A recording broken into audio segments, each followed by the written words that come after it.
The event today is all about defining and redefining at the end of this year what multilingual means in digital humanities. And I just want to say one brief word about that, and then introduce the 6 speakers, and then they will run one after the other, and then we have time for questions and comments. So we had one year in which we have brought to on this topic of multilingual digital humanities, speakers and presented from various continents representing a variety of other languages other than English, which is the dominant one in digital humanities. And it was exciting to hear from speakers that visited from Europe, from Asia, from I think also Latin America and the Middle East. But today, instead, we are going to focus on what's already going on here on campus. And so about and how rich the ecosystem at Stanford that enriched the conversations along all this year is in our own community. And so we'll be hearing from faculty and graduate students, and we have 6 panelists who are sitting on this side, and they will step to the podium and present in turn each. So the first speaker is Merve Tekgüler, who Merve is doing a PhD in history and at the same time a master in symbolic systems here at Stanford. Their dissertation research combines traditional historical source analysis methods with digital computational approaches. And in particular, she's focusing in a master on machine translation of Ottoman Turkish into English. And you already see one version of multilingual. And moreover, as you will hear, Merve also plays an institutional role in advocating for multilingual digital humanities. They're the co-convener of ADO Multilingual DH-SIG, and you'll hear more about that. Our second panelist is Graham Parker, my colleague in classics, as well as in the Department of African and African American Studies, who opened to multilingualism and multiculturalism classics in an unprecedented way already with his first book. The title was Roman India, and that tells you a lot already. But we will hear instead of from his current work that is also about heritage in South Africa and diversity of lingual heritages in South Africa. Our fourth presenter is Chloe Bro, who's a graduate dissertation fellow at the Clayman Institute for Gender Research. She was previously a Mellon Sawyer graduate dissertation fellow at CESTA, as well as a graduate fellow in the AHS CESTA before that.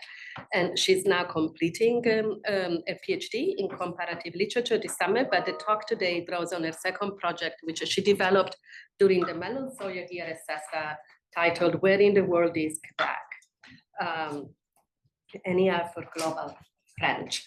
After Chloe, we'll hear from Mustafa, who is Mustafa Emre Guyanti, who is a second-year PhD candidate in history, specializing in Ottoman and Middle Eastern studies. His research explores the political economy of Iraq and the Ottoman rule and the British Mandate, with a particular attention to the early expansion of capitalism and evolving imperial fiscal strategies. And you'll be hearing how multilingual DH comes into this research as well. After Mustafa, we'll hear from Ali Karakaya, who is a PhD student in Slavic languages and literature, specializing in gender and sexuality in Russian, Ukrainian, and Czechoslovakian modernism. And his research explores how minoritariized voices within these literary traditions navigate and resist dominant discourses. And there is a strong linguistic dimensions to this, as you will hear. And this also translates, so it's been very interesting to talk, to have Ali in our midst for the conversations of this year.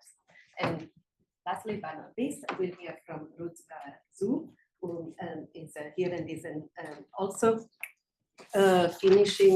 starting your first year, a PhD here at Stanford in Ottoman and Middle Eastern history. And this research explores early modern Eurasian connections and exchange, while his DH work focuses on applying machine learning to low resource languages and historical manuscripts. So let's give a warm welcome to our panelists, and they will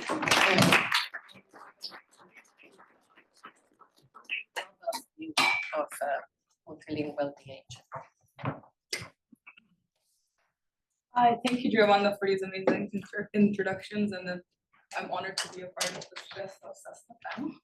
And so today I'm partly wearing my hat as the co-convener of Alliance of Digital Humanities Organizations, Multilingual Special Interest Group, very like at-home multilingual SIG in short, and partly as like myself as someone with an experience of doing DH in a non-English language, in a sort of like a predominantly English language setting.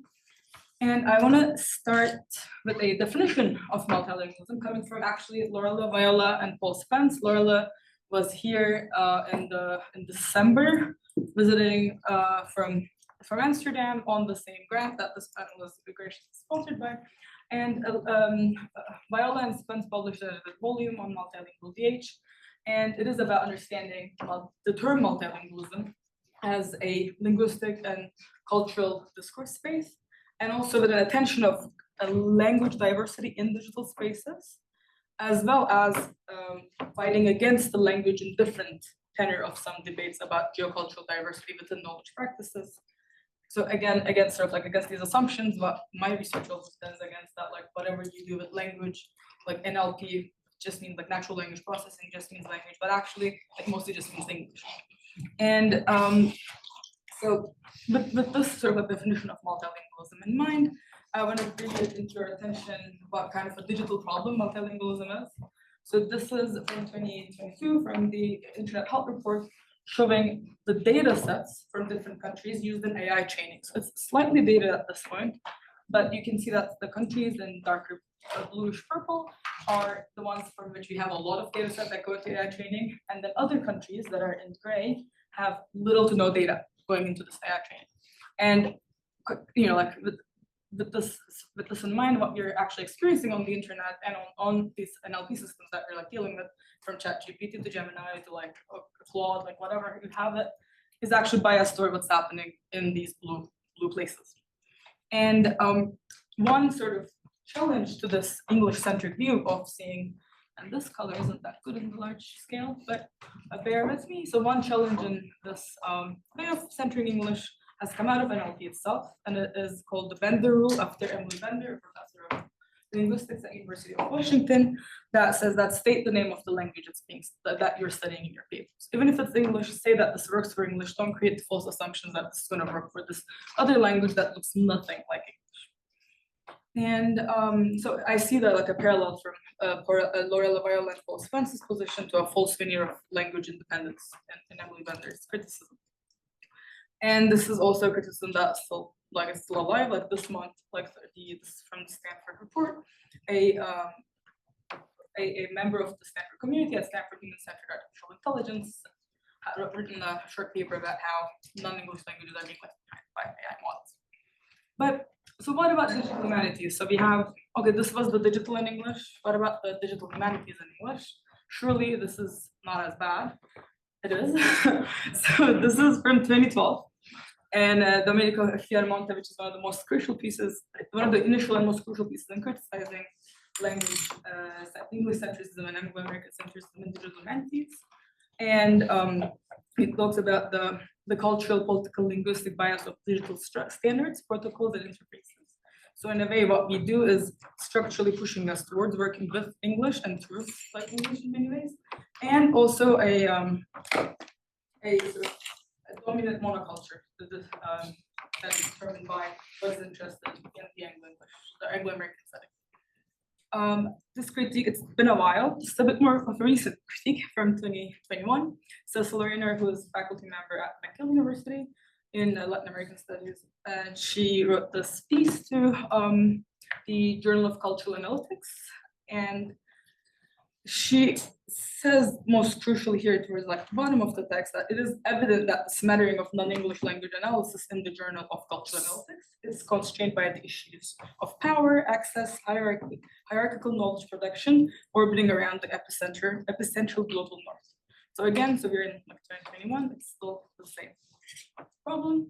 And coming in 2022, we continue to have the same problem. This is from Kuhn Dombrowski at Stanford and Pedro Nilsson at Panelists, where they identify that the work that we do in non-English, multilingual digital humanities is less represented. It's more represented at the local level, and it is limited and pushed away from being a part of the mainstream Anglophone digital humanities. So in many ways, but I wanted to sort of get us into these discussions and provide a framework for understanding the work that we do, because the work that we do is actually going against the mainstream of what digital humanities does. And it is actually pushing for a more diverse idea of what discipline could look like, and also like what these technologies that we work with, how to understand them from this critical perspective of the multilingual. So while I brought you a lot of complaints, I haven't brought you any good examples because I had only 5 minutes. And there are many, many, many good examples, and you'll see a lot of them here at this panel.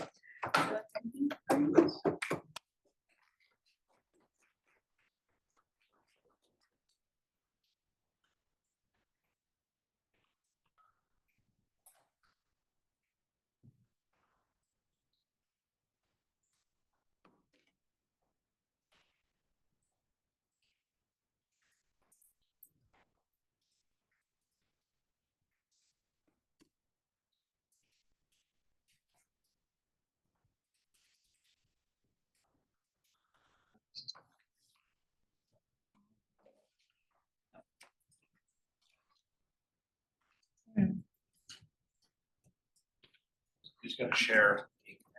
Oh, okay. Okay, thank you very much. My name is Grant Parker. I'm not sure I can give you a good example, but I can, I hope, show some intent and some context of projects, 2 different projects that I've been involved in. Both of them have to do with South Africa.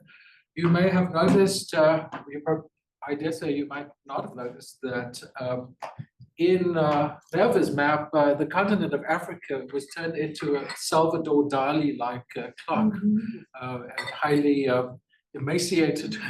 My projects are by and large in Southern Africa, and this is an important map by way of context. The South Africa, as one of the countries in Southern Africa, has extraordinary linguistic diversity. Since 1994, it's had 11 official languages. It now has a 12th language since they added sign language.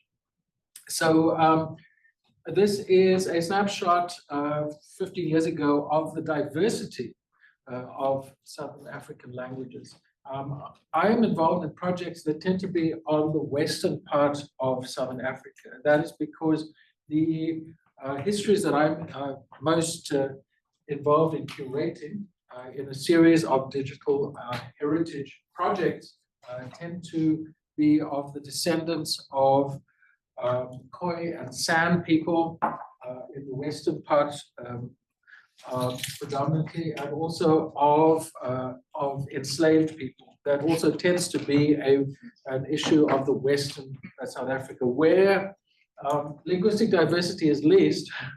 That's partly because there are very few people that live in the semi-desert part, and partly because Afrikaans, the Afrikaans language predominates. Many people think of Afrikaans as the oppressive language of apartheid, but in fact, its majority speakers today are descendants of the enslaved and of indigenous people. This is not widely known. And in fact, this is exactly where the 2 projects are that I will try to speak about in my remaining 3 minutes.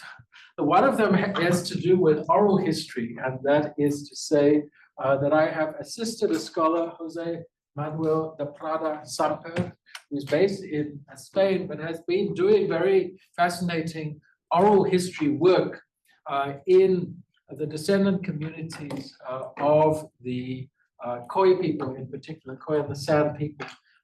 What I'm trying to do with his work is to get it digitally archived as a preparatory step to making that material available to descendant communities. What he's finding is that he goes and interviews people about stories related to their sense of place within the rural areas in which they've grown up, in which their parents and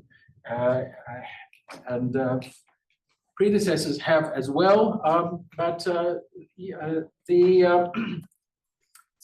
This happens typically in Afrikaans. So the immediate challenge here is to deal with Afrikaans language material and this is what we're doing. This book that Jose published recently is in English and Afrikaans. So yes, it's a study and a preservation of Afrikaans language material, but English is the language of analysis. It is the language of curation. Maybe that doesn't have to be so in a multilingual country like South Africa, but that is the case. So that is the one example, and it's very much focused on the Afrikaans language and the particular dialect of rural dwellers who are the descendants of indigenous Khoi and San South Africa. The other project is rather more complicated, and that involved using an archive of several thousand toponyms that were collected in the early 20th century by colonial administrators, missionaries, teachers, farmers, clergy. What they did was to ask indigenous descendants in rural areas about the name of the place. Many of these names survive as etiolated examples of languages that have mostly died. And so this is an extraordinary treasure trove of language, of cultural knowledge that's otherwise lost. It survives in an arguably tainted source. I don't think, though, that evidence was gathered under coercion, but it was not gathered with the kind of ethics that we would now require. And so there is an ethical question about using that, and it's far from resolved as to how we do that. Nonetheless, I just want to give an example of the name Krakadou. And so this is an example of it, of the information we have from that, on this particular place name. As you can see, there is not a lot of agreement between the scholars on the etymology of what the name means. I think it doesn't necessarily matter. What matters is that it is there. What matters is that it does preserve elements of a language that is otherwise deceased. So it has a prima facie value. And this is an example of how this has been summarized, losing the key knowledge that it once contained. And the reason we need to go back to the original source and do the best we can in curating this to save it, to save the indigenous knowledge that is implicit therein. Thank you.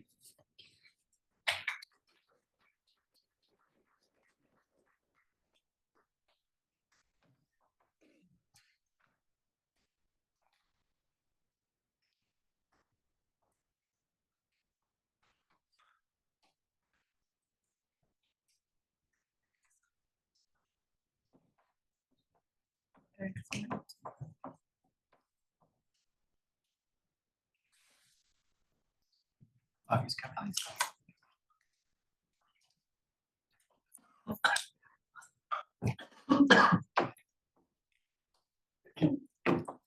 And I hope you'll graciously allot me 8 minutes. The project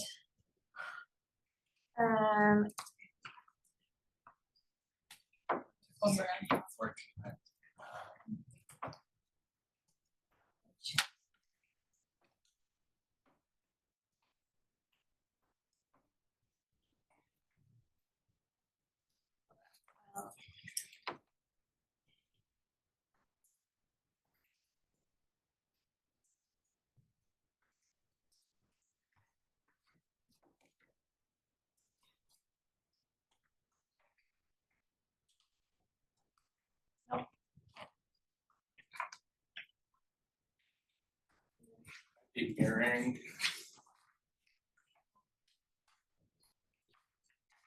Okay, so the project is called Where is the World for Quebec, NER for Global French, and the longer version of this project is with this QR code. You can reach me through my website.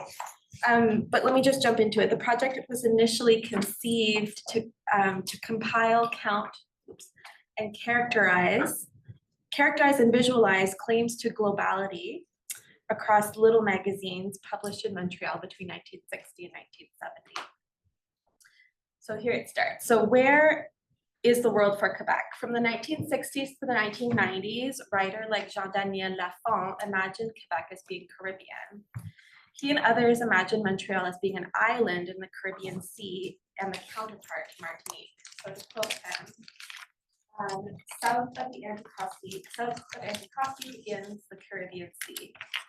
Anticosti, as you can see, is an island in the North Atlantic Ocean, and the Caribbean Sea, although part of the North Atlantic Basin, is at a completely different latitude. So what can we say about this claim, south of Anticosti begins the Caribbean Sea? How can we characterize this claim?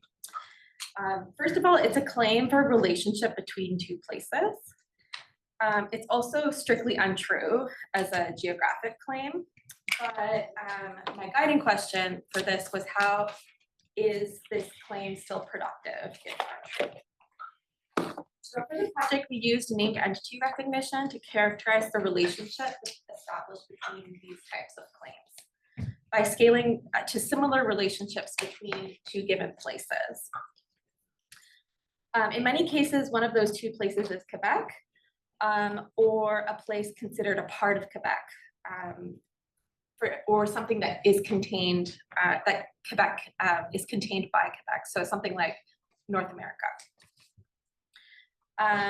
But the corpus we created also surfaced relationships between places, neither of which were Quebec. So we set out to initially focus on the 1960s and the 70s, but we ended up building a corpus of little magazines that spanned from 1963 to 2000. Our corpus is made up of 970 texts, representing 26 million words. The scraper was initially coded, the scraper is of Quebec's National Library and Archives, and it was initially coded by Quinn Dombrowski. And then M. Ho adapted it last summer. This is what the PDFs looked like before we extracted the plain text using Appy Fine Reader and split the collated texts into 500-word segments. Magaticular helped us run Flair, a French model for NER, on our 500-word segments. We saved all entries, including persons, organizations, locations, and miscellaneous. And we saved only the locations separately. This is what it started to look like. Flair outputs a prediction accuracy, so we limited the locations to 70% prediction accuracy, generating 1,700 named entity locations, and then after normalization, consolidation, and data cleaning, which I can speak more about after the event or during the Q&A, exactly what that entailed. We generated 700 unique named location entities. So our 700 unique locations included cities, countries, continents, villages, plazas, parks, streets, rivers, train stations, universities, and geological formations. I decided that we would focus again on Quebec in relation to other locations, assuming that most of the locations are in relationship to Quebec. Biological extension, we excluded locations like Quebec itself, Canada, North America, and the Americas, but not South America or Latin America, since I didn't want to distract from the geographical range represented in the corpus, especially with the scaled visualizations. So here we see unique place names visualized by dots. The geographic range surprised me. I was actually expecting more representation in Asia and Africa, probably because in reading the texts by myself, those place names impressed me the most when I was reading without computational tools. Here we see a scaled place names with the highest frequency of place names represented by yellow, then orange, red, and the lowest frequencies represented by pink and purple. The country place names that ranked the highest in frequency were the United States, France, Canada, Cuba, and Vietnam. The city place names that were ranked the highest were Ottawa and Paris. So with NER, I noted historical place names as well, including Lower Canada, which was the British colonial title for present-day Southern Quebec, Labrador, Newfoundland, and then also Upper Canada, which was the British colonial title for present-day Ontario, Southern Ontario. I manually eliminated Lower Canada for Quebec coverage, but kept Upper Canada. Other historical place names that surfaced included Upper Volta, which is present-day Burkina Faso, which at the time was a colony of French West Africa, and also Afrique Noire, literally Black Africa, the French colonial designation for sub-Saharan Africa. With historical place names, I found that the writers of the little magazine corpus imagined Quebec not only in space, but also in space in relation to time. Lower Canada is only coherent in space in the specific historical context, and the same goes for Afrique Noire. Such historical place names bring colonization to the fore, if it wasn't there already. With colonization as a filter for the larger corpus, I could characterize a claim like south of Anticosti begins the Caribbean Sea, not only as untrue, as a geographic claim, but untrue and colonial. At some point, I started thinking of this claim as a colonial hallucination. I also found other place names in this proof of concept that I otherwise would not have necessarily looked for, including another reference to Anticosti Island. And again, I invite you to read on.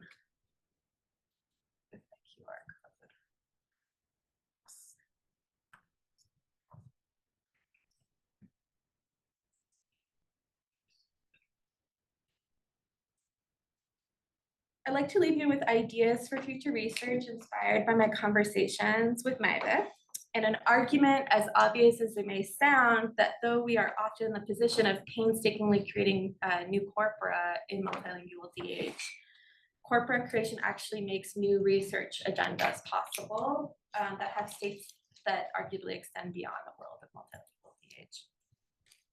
In the future, I'd love to fine-tune an NER model for French, Canadian, and Caribbean places.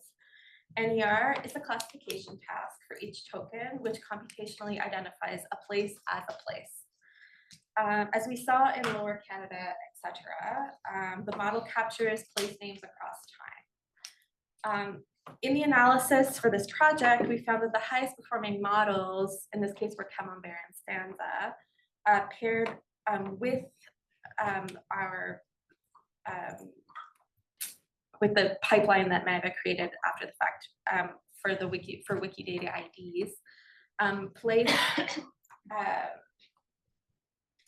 placed Quebec place names actually in Europe. So many of those places are of Catholic origin. For example, Saint Judy, Quebec, Saint Judy, France. This presented a problem of localization in which the center is favored over the periphery. As Maeva called it, it's the Paris, Texas problem, or we might call it the Saint Judy, Quebec problem.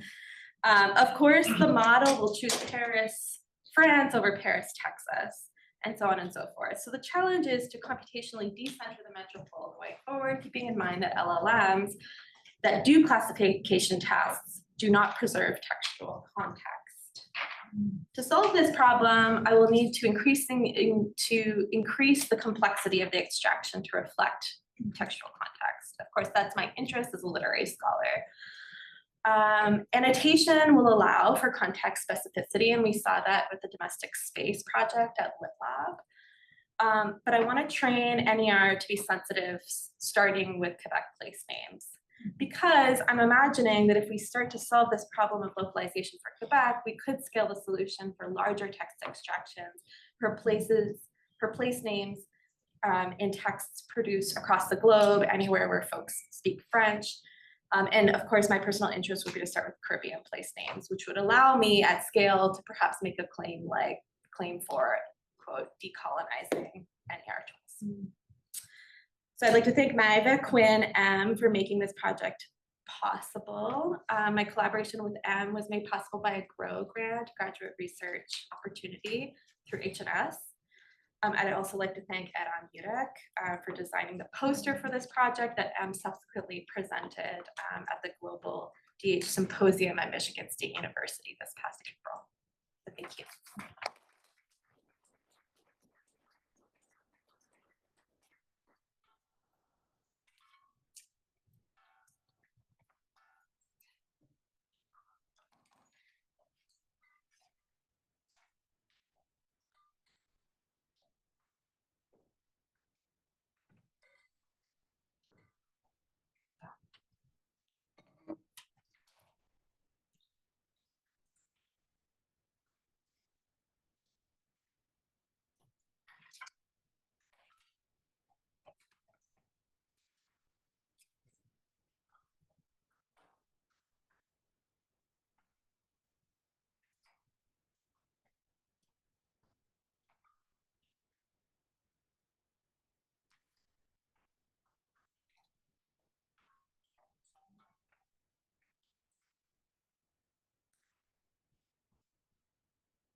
Dongle is reliable. The dongle is as reliable, so it's suggesting sure. HDMI.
And there, yeah, I'm Thank you. Thank you, Matt. It's always hard to figure out. That's right. That's why. Hi, everyone. In the last years, actually, I had here in CESTA, I have been working closely with two sources as part of the Open Gulf project. And one is the Lorimer Gazetteer. It's a geographical dictionary of the Persian Gulf in English, published in 1908 under the name of John Gordon Lorimer, who was a British colonial officer. And the other source, which I will be focusing today, which I will be talking about today, is Seyahatname Hudud. It is an Ottoman Turkish source from the mid-19th century, which I believe written in a style not so different from Lorimer. And I think it's not only these two sources resemble each other, but also the authors of these sources. John Gordon Lorimer, the compiler of the Lorimer Gazetteer, he was a bureaucrat. He took different roles in British colonial bureaucracy, and he moved between South Asia and Persian Gulf in different positions he served. And also the author of Seyahatname, Mehmet Rashid Pasha, was also he was an Ottoman bureaucrat who held diverse roles across the empire. Initially trained as a scribe in the Ministry of Foreign Affairs, he rose through the ranks of the Ottoman Empire, Ottoman bureaucracy, and assumed prominent positions, including provincial governorships. Let me briefly talk about the source. and what's its genre and what it includes.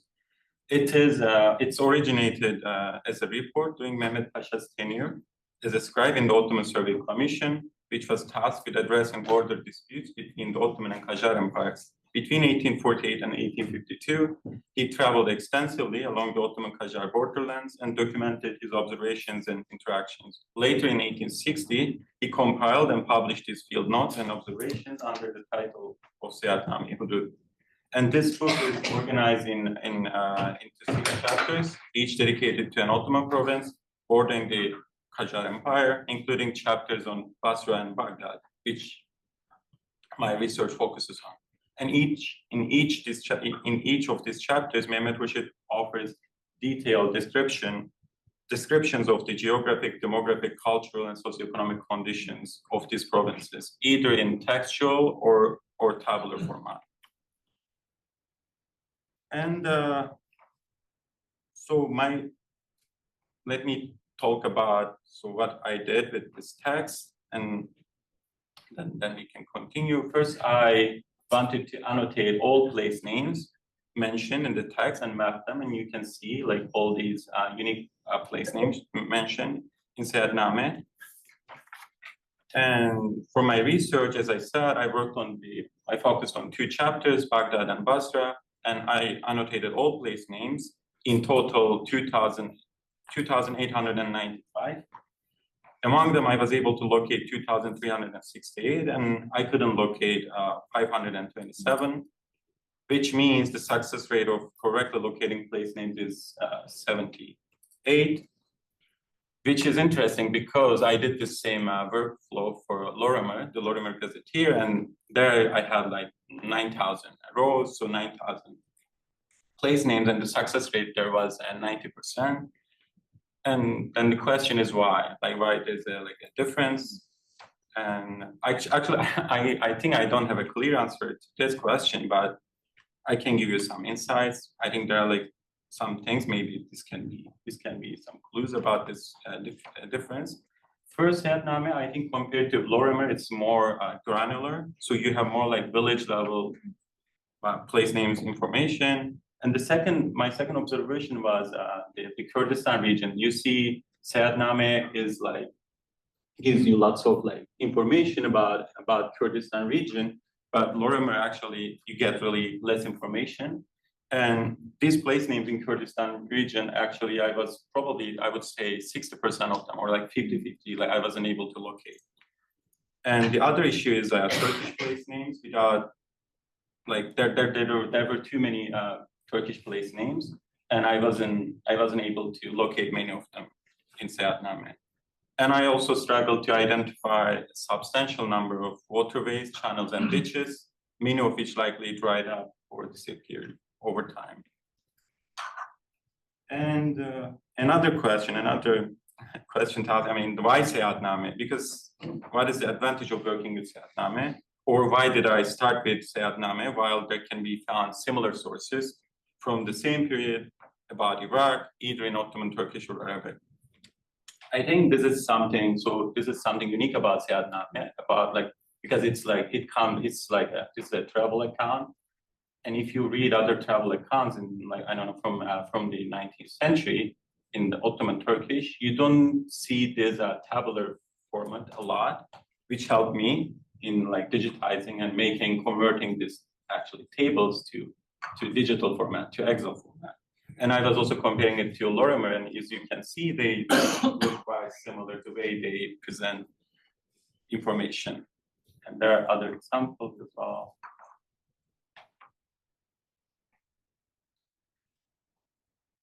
And so the structure of the source helped me a lot, this tabular format, to convert it to tables, Google tables, and also the availability of transliterated version of Seyahatname to modern Turkish, which uses that.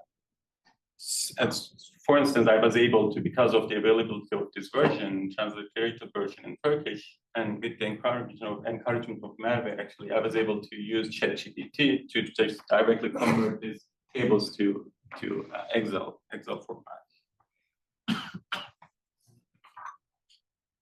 And lastly, I want to actually talk about the problems that I had during this process. First, Seyahatname, when sometimes Seyahatname talks about regions, it doesn't give you like a specific location or like place name, but it talks about corridors, like, for example, like, you know, the region between two towns. So it's really hard to map this region as a single coordinate point. So I am still struggling to come up with an alternative. So what should I do? Because you don't know also, it doesn't give you like the exact borders of this region between these 2 points. And the other issue is, so I was, as I said, I was mainly working with tables, but there's a really important, there is information in also textual, like in the text, and I'm thinking about the ways to also pull this information and add it to my data set. I mean, the book is not that long. It's the part that I focus on is 150 pages. So I can read it and I can do it manually, but I'm still thinking about the ways maybe I can do it like digitally and it would be quicker and easier. So far, I was able to, so I created this map. You see here, this the data comes from the tables in Seyahatname in Basra and Baghdad chapters, and it shows you the number of households in each specific districts, locations.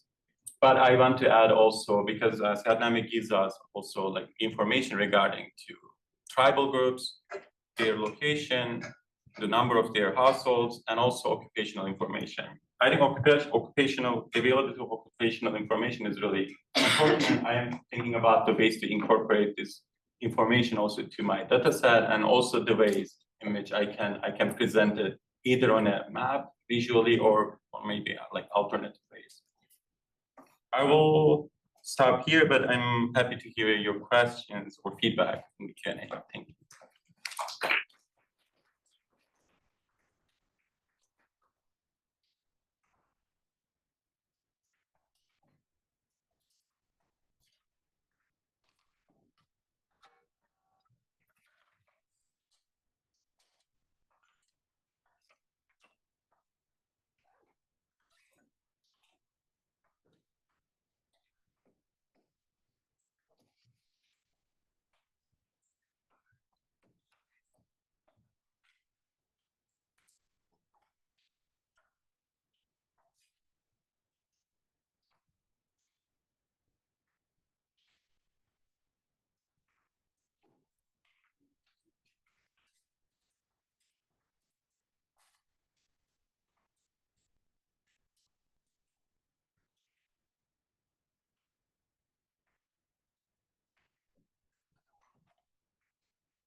Yeah, they could see you. Yeah, so the cable's actually unplugged from the back. No, I'm trying to use another one.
can start without presentation and then hopefully maybe some magic will happen and I'll get a presentation. All right. So when we talk about digital humanities, we often assume that the digital or the technical part is the hard part.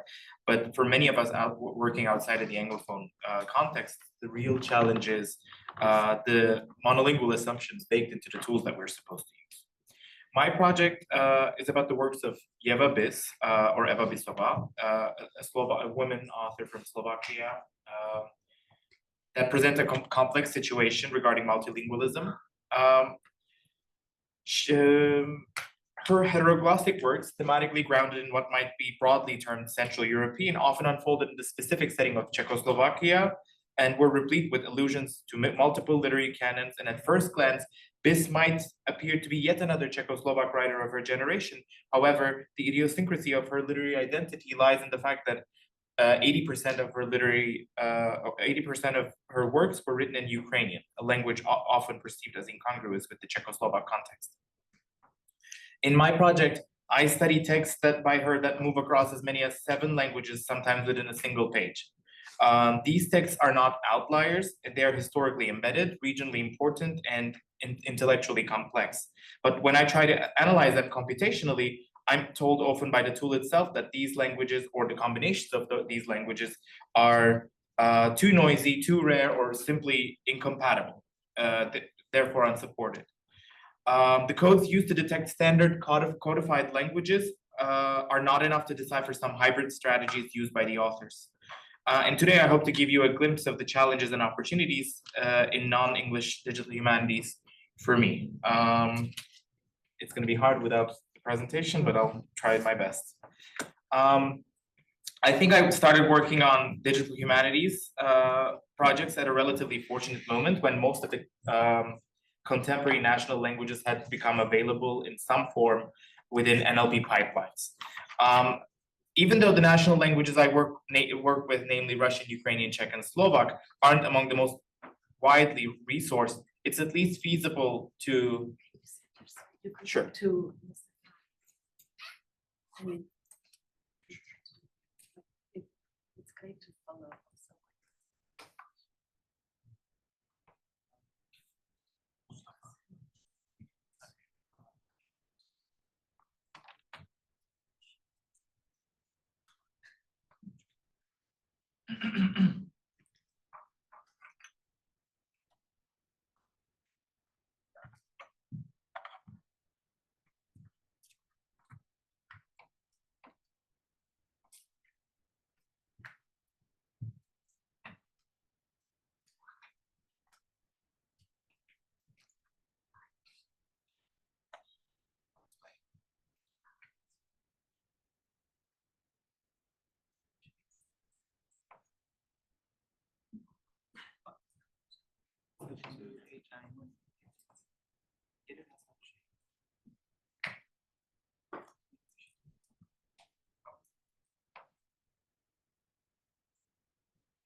Multilingual challenges. Exactly. All right, getting back to it.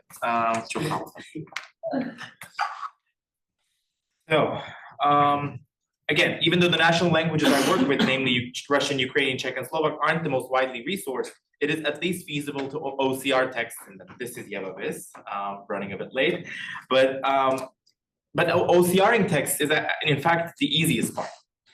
Things become more complicated when it comes to tasks like place or personal name lemmatization, because these models are trained on limited and often opaque corpora, produce clumsy results that require extensive manual cleaning.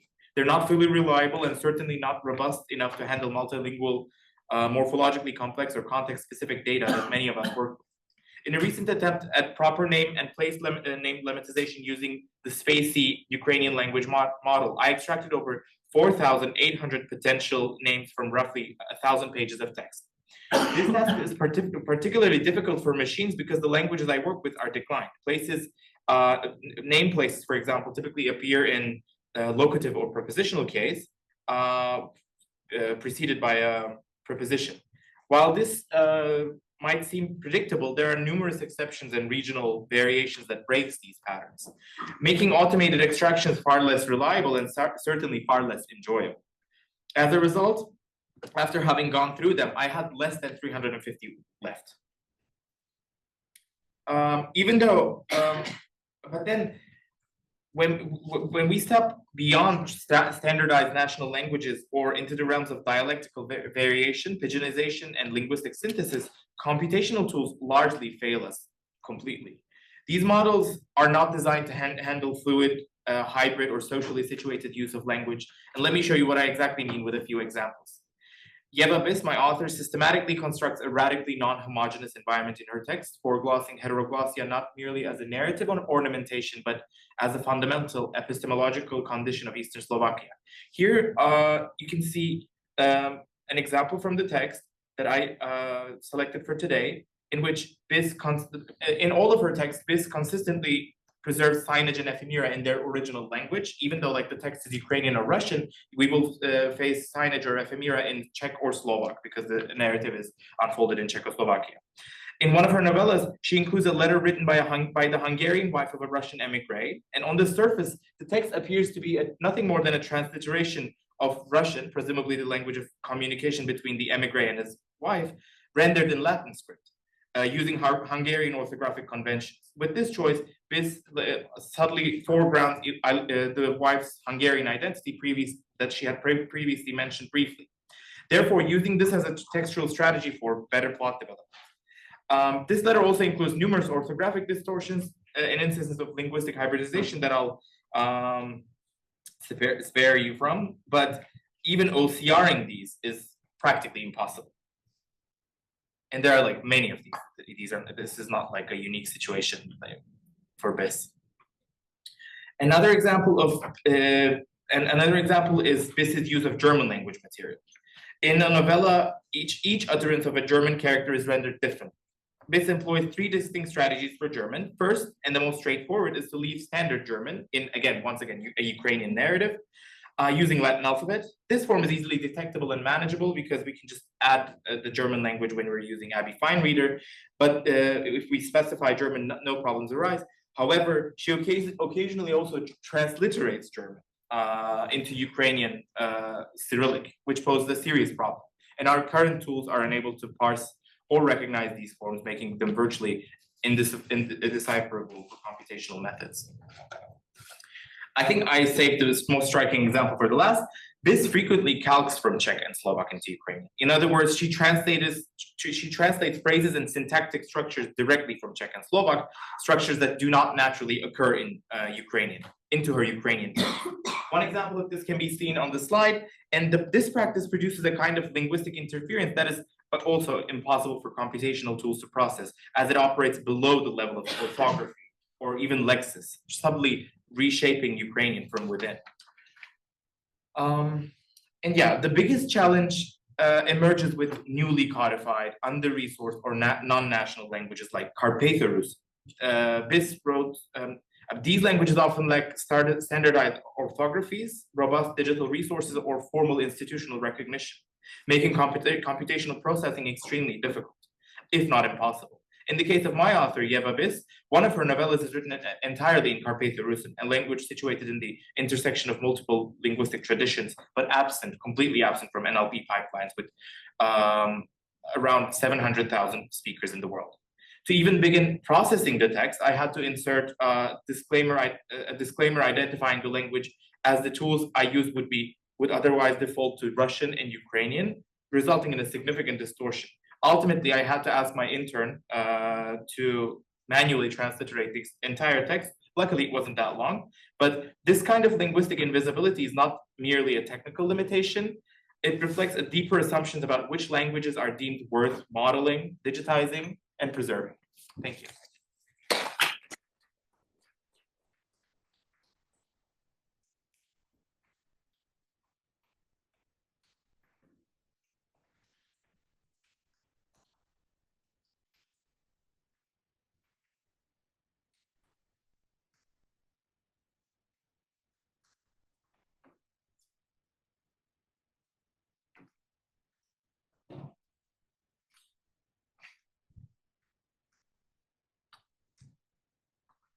Hello everyone, I'm Yuan Hao Ruskaj, and I was told that I don't have much time, so I'm going to skip a lot of stuff.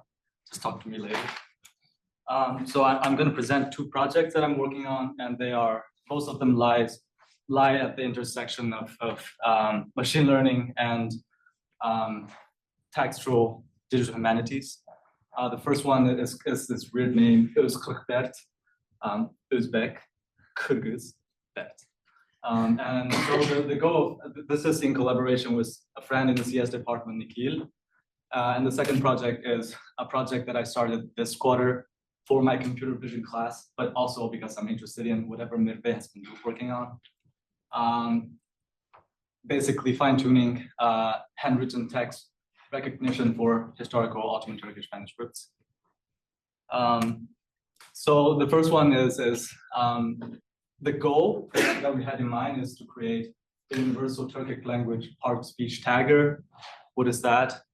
You input a sentence like this. There's a sentence in Kyrgyz, and you want the model to tell you which word is what. Is it a preposition? Is it a noun? Is it a verb? Yeah, it's kind of similar to what Ali has been working on with like location and stuff like that, but more rudimentary in this case. And yeah, the motivation for this, first of all, there's so what we wanted to do is to develop something that works for all Turkic languages. There was some 30 of them. And one reason is just because how similar all Turkic languages are structurally. These are Turkic languages from Siberia to China, Central Asia, the Caucasus to Turkey, the Balkans. Very large geography, but if you look at these examples that I found online, there are 8 Turkic languages from Tatar to Uyghur to Turkish. It's the same sentence, children are writing our language with the Latin alphabet at school. You can see it is strikingly similar, both morphologically and syntactically.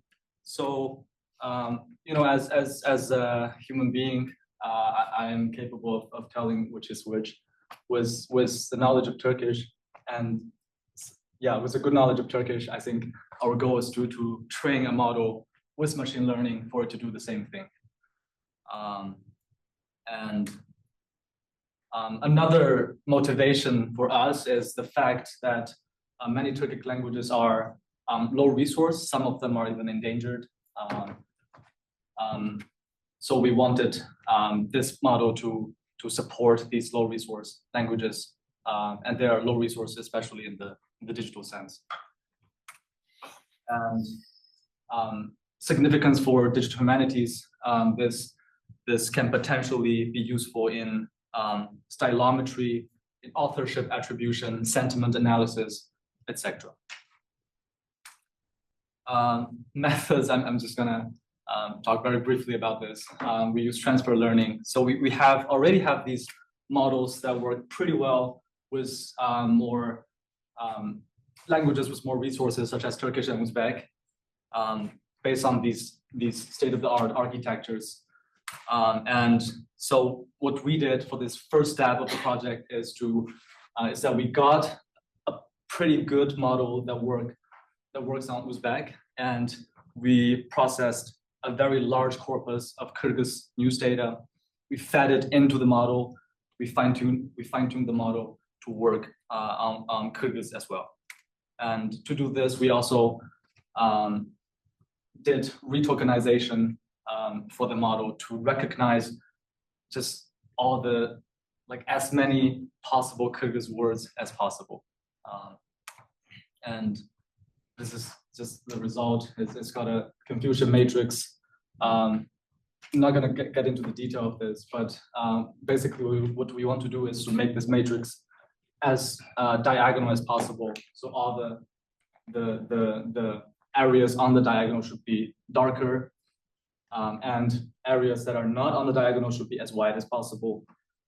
So after our work, you can see that this darkness shifted to the diagonal, which is good. So next step, we want to include more Turkic languages. Definitely, I think as many Turkic languages as possible, but definitely Kazakh, Uyghur, Tuvan, Bashkir, Yakut, Tatar, Crimean Tatar. I'm interested in this region. And yeah, also we want to include very diverse corpora that include different kinds of sources, not just newspaper, not just like Kyrgyz news sources, but also literature, historical documents, conversational data, which can be very different. Yeah, and another direction on the more technical side is to just experiment with architectures that are more suitable for Turkic languages, because if you know anything about Turkic languages, it is very, very different from English. And the current state-of-the-art architectures, most of them were developed with English or Chinese in mind. And it is my opinion that knowing both models for English and for Chinese will be very helpful in developing useful architectures for Turkish. If you want to know why, talk to me later. For example, there is this very, very cool architecture proposed a few years ago. Look at this very complicated structure. It is for this very simple sentence, okula gitti. It means he went to school. But for Turkish, because every character, every letter can mean something grammatically or semantically, so we need both word level and character level, right, like analysis to generate robust machine learning models for understanding. Okay, and the other project, I'm going to be very fast. This is working with Medve on this. HTR for Ottoman manuscripts. Basically, the input is something like this: Ottoman Turkish manuscript, historical, and we want the model to look at this and generate this, something that is machine readable, and you can do keyword search. Like I'm working on porcelain. I really want to find where in the archive the word appears, but I cannot. So we want to produce something like this. And we have been working hard on creating the data. Medve had this very good memoir of Osman Ağa of Timisoara. It is an 18th century Ottoman manuscript. It is. And we are also very lucky that someone made a transcription of this, not a transliteration, a transcription of this in Ottoman Turkish, printed. So we could use, with the help of AI, these multimodal large language models and our power. We manually aligned the transcribed pages with the manuscript pages. And we did some prompting experiments to figure out the best strategy of moving forward. And we are also innovating with some new strategies of just producing more data, because with Ottoman Turkish, this is really a problem. We do not have enough transcripted data to help us train. So we want to use the transliterated data, those that are in Latin already. And we make, for example, Gemini to turn this into Arabic. And then we do the training.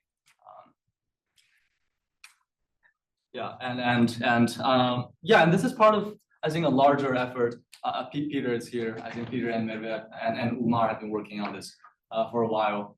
Just HTR for historical Arabic script languages in general, not just Ottoman Turkish, but also, for example, Persian. This is QMARS from the library that gave us this very good data set.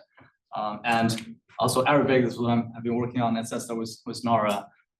This is 19th century Arabic court records from Gaza. And I think Arabic has been a very understudied and digitally kind of disadvantaged language, and we want to contribute to the effort of making it more digitally available and computationally possible. Yeah, thank you.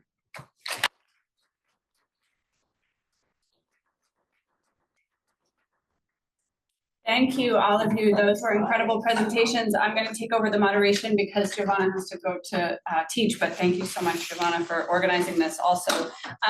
Some of us might have to go to class, but I can stay for another 15 minutes or so. So if people want to stay until the 1:30, we can have some questions. Even from the audience members to each other. I mean, the panelists to each other.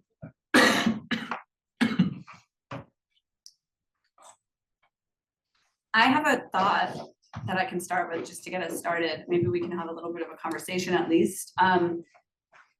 Chloe, when I was seeing you present this project, which I've heard about, but I think it's the first time I've actually made it to see a presentation about it, I was thinking about all of the things that would be enabled for some of the other people on the panel if they had this kind of named entity recognition capability with the languages they're working in. And so I guess I just want to invite others to think with me about that, because sometimes we're so immersed in the techniques of trying to get to what it is that we want. This is a challenge I have with these models, some of which, I mean, the ones that I've been working in, Rusgar just presented, that it can impede remembering why we're looking for, like, what we could do if we had named entity recognition capabilities in these other languages. I don't know if you have thoughts about that or if anybody else has thoughts, but I felt like there were presentations showing sort of different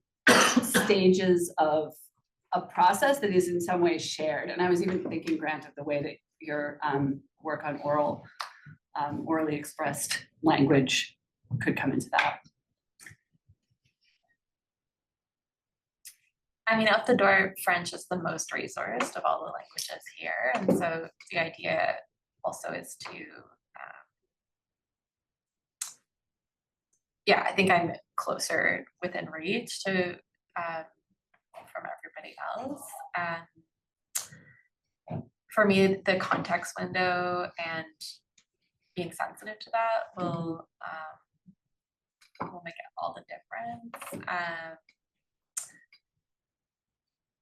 And I think I'm the only literary scholar here, so already. Me too. Okay. Sorry, you haven't met. And so it's meant that context word searches, as computationally easy as they are very fruitful for me. So it's not really computationally more advanced than doing a Control F, but then determining how much of the context window I want extracted. And frankly, that allows me to like supercharge my close readings. The idea would be to fine tune a model that could be sensitive at scale when I'm starting to work with 26 million words. Yeah. And so it's a behavior that I've seen. Of course, NER, because it detects places as at the level of syntax, it means that we capture places in time again. And so I think, yeah, I was also really struck by how many claims to space we had here. And of course, this is reflective of the history of SESTA and where we came from. But I do think that that these are research questions that that are important to us and that are not necessarily important to other research communities. So as much as we can support each other in articulating those questions, I think, and those research needs, I think, do some pretty cool stuff. There's a strong difference in the picture of the two different projects that I showed. Afrikaans, in some ways, it's a colonial version of Dutch. So it benefits from the tremendous resources that are available for German, actually. Right. Because it's actually not that far from German in its bones, but a great deal of its features are from the Indian Ocean world and from indigenous Southern Africa. So that is a kind of a default and a lot of resources for it. They're not necessarily well used. I mean, the DH community in South Africa is much less involved in that than one would have thought. But for the indigenous languages, that is just has the problem of linguistic death, actually. I mean, most of those languages are dead. There may be an older person in some of the rural areas that's a very elderly last native speaker scenario. So that's the part of this which is for me, it's very uneasy making. I feel like I should spend all my effort for the next month just trying to raise funds, whatever is still available, to try to do what I can to rescue evidence for languages that are either dead or very, very close to complete extinction. Right, and then fine-tuning a model is a completely different beast when we're talking about an endangered or a dead language. It sort of assumes that you can put more text into the model. That's right. And so that's a specification for that you bring with your example to expected research outcomes. Yeah. And it's also a matter of the script. I mean, the click languages are not really designed for for Roman script. Transliteration. Yes, exactly. And so they present enormous problems, which I'm only beginning to discuss with computational people that are interested in that challenge. Are they related to some click languages in Namibia that are maybe more, there are more resources for them on the digital space? Not that I know. The languages are highly distinctive, so they're not mutually intelligible. And they're very localized. There's yes, it's true that Namibia is one country that has a government that has put some effort into that. But I have not been able to connect with that thus far. That's definitely an avenue to explore. Where I have found help actually is a group of people whose work it is to translate the Bible. So this is a group who work with translation, and yes, their use of language is very specific. Yet they have a kind of a desire to preserve the language that is not shared by educational establishments, by heritage organizations.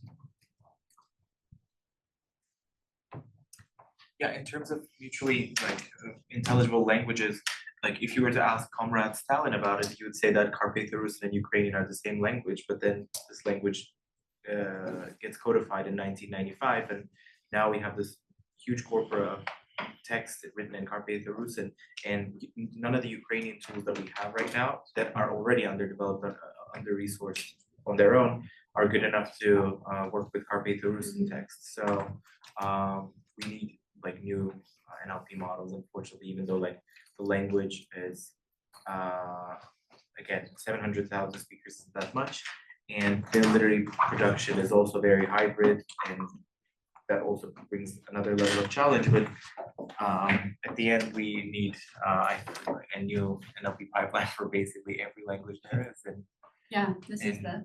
Yeah. I mean, there's Ruskars. I'm just moderating. If anybody wants to contribute, please raise your hands. But there's this family of language approach is, I mean, for me, it brings up there was a connection between the first and second part of your presentation because of the, Arabic language, Arabic script, the script family versus the syntactical family, perhaps. I mean, that seems to be a possible route out of the feeling that we need how many millions of MFL, that this is just, insurmountable, and what is the research outcome that we're actually going for? That's also something I struggle with. Can you tell us more about using images? So it seems like you're developing this latest project in a computer vision class, and you're giving transliterations with images of manuscripts. So the input are all images. Yeah, and then the output is Text. text. Yeah. Do those capabilities reflect back on your first project, or do you think that any other projects that you're doing benefit from? Yeah, I think from input with images, output. Yeah, I think for the second project, and I think we discussed this briefly last quarter during Merive's presentation, that like machine reading these manuscripts may be able to benefit from a better language model. Like, for example, I think there's experiments show that there's good generability for Latin script. If you train a model, pre-train a model that works well enough in English, it can probably works well in Dutch. So there's this thing that works translingually with languages that have the same alphabet. But then the problem when they're generating a textual output is just with how well it knows the syntax of that language. So maybe like if you can combine these two, like both a good vision model and a good language model, this can work pretty well. So yeah, I think there is some potential for combining these two different projects. Is there an equivalent with like inputting sound? Yeah, I think that has to do with speech. Yeah, exactly. Yeah. Like inputting sound. Yeah. As opposed to speech. Yeah, I'm very, very interested in speech because first of all, I'm a language nerd. And yeah, and we can tell. yeah, yeah, I think there's definitely potential. And this quarter, I was actually deciding between taking computer vision or just NLP for like speech. Yeah, but I decided on the former. But yeah, I think there is a potential, but I'm not. But